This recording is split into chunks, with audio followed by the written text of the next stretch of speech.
দর্শক, উপজেলা পরিষদ চেয়ারম্যানদের পাশাপাশি দেশের ৭টি জেলা পরিষদের চেয়ারম্যান ও সব পৌরসভার মেয়রকেও অপসারণ করা হয়েছে। প্রিয় দর্শক, আজকে সেই বিষয়ে আমি আপনাদেরকে বিস্তারিত তুলে ধরবো। একেবারে হুবহু আমি তুলে ধরার চেষ্টা করব আপনাদের সাথে।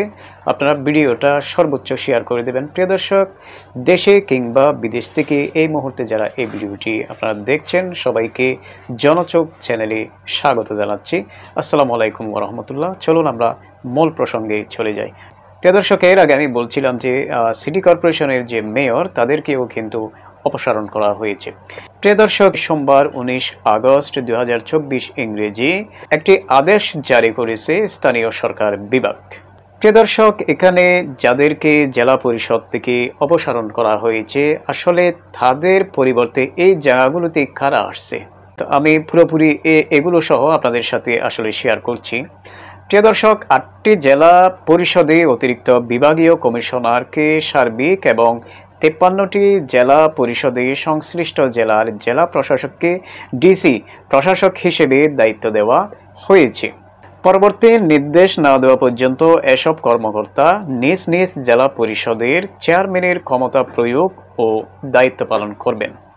প্রিয় দর্শক, এর আগে এক আদেশে দেশের ৪৯৩টি উপজেলা পরিষদের চেয়ারম্যানকে অপসারণ করা হয়েছে। এদিকে জেলা ও উপজেলা পরিষদের চেয়ারম্যানদের পাশাপাশি দেশের ৩২৩টি পৌরসভার মেয়রকেও অপসারণ করা হয়েছে।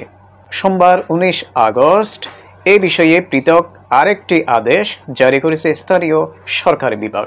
প্রিয় দর্শক, এর আগে গত শুক্রবার স্থানীয় সরকার সিটি কর্পোরেশন সংশোধন অধ্যাদেশ ২০২৪, স্থানীয় সরকার পৌরসভা সংশোধন অধ্যাদেশ ২০২৪, জেলা পরিষদ সংশোধন অধ্যাদেশ ২০২৪ ও উপজেলা পরিষদ সংশোধন অধ্যাদেশ ২০২৪ এর খসড়া অনুমোদন করেছে অন্তর্বর্তী সরকারের উপদেষ্টা পরিষদ। পরে তা অধ্যাদেশ আকারে জারি করা হয়। প্রিয় দর্শক, এই সংশোধনের ফলে বিশেষ পরিস্থিতিতে অত্যাবশ্যক বিবেচনা করলে সরকার জনস্বার্থে কোনো সিটি কর্পোরেশন ও পৌরসভার মেয়র এবং কাউন্সিলরকে অপসারণ করতে পারবে। একইভাবে জেলা পরিষদের চেয়ারম্যান ও সদস্য এবং উপজেলা পরিষদের চেয়ারম্যান, ভাইস চেয়ারম্যান ও মহিলা ভাইস চেয়ারম্যানদের অপসারণ করতে পারবে।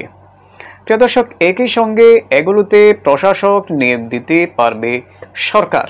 প্রিয় দর্শক, এখানে আরেকটি যোগ করতে চাইব, সেটি হচ্ছে কয়রা উপজেলার চেয়ারম্যান পদটি মৃত্যুজনিত কারণে শূন্য ঘোষণা করে সেখানেও প্রশাসক নিয়োগ দেওয়া হয়েছে।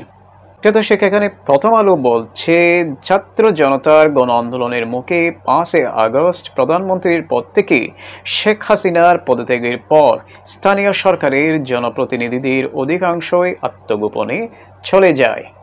জেলা ও উপজেলা পরিষদ থেকে শুরু করে সিটি কর্পোরেশন ও পৌরসভার প্রায় সব শীর্ষ পদেই আওয়ামী লীগের নেতা কর্মীদের দখলে ছিল। প্রিয় দর্শক, বুঝতে পারছেন কেন সবাইকে অপসারণ করা হয়েছিল? এমন পরিস্থিতিতে স্থানীয় সরকার প্রতিষ্ঠানগুলোর কার্যক্রম ব্যাহত হচ্ছিল। ফলে বিকল্প ব্যবস্থা করে অন্তর্বর্তীকালীন সরকার, যেমন উপজেলা চেয়ারম্যান অনুপস্থিত থাকলে দায়িত্ব পালন করবেন উপজেলা নির্বাহী কর্মকর্তা ইউএনও। এখন অধ্যাদেশের মাধ্যমে আইন সংশোধন করে মেয়র চেয়ারম্যানদের অপসারণ করে প্রশাসক নিয়োগের সুযোগ তৈরি করছে সরকার। তো প্রিয় দর্শক, মানুষকে যাতে সেবা দেওয়া যায় এবং কার্যক্রম যাতে ব্যাহত না হয়, সে লক্ষ্যে কিন্তু অন্তর্বর্তীকালীন সরকার এই উদ্যোগ এবং ব্যবস্থা গ্রহণ করে এবং সেটি বাস্তবায়ন করে। তো প্রিয় দর্শক, এই ছিল আপডেট। সবাই বেশি বেশি করে ভিডিওটা শেয়ার করে দিবেন সবার জায়গা থেকে। সবাই ভালো থাকুন, সুস্থ থাকুন, নিরাপদে থাকুন এবং সবসময় জনচোখ চ্যানেলের সাথে থাকুন। আল্লাহ হাফেজ।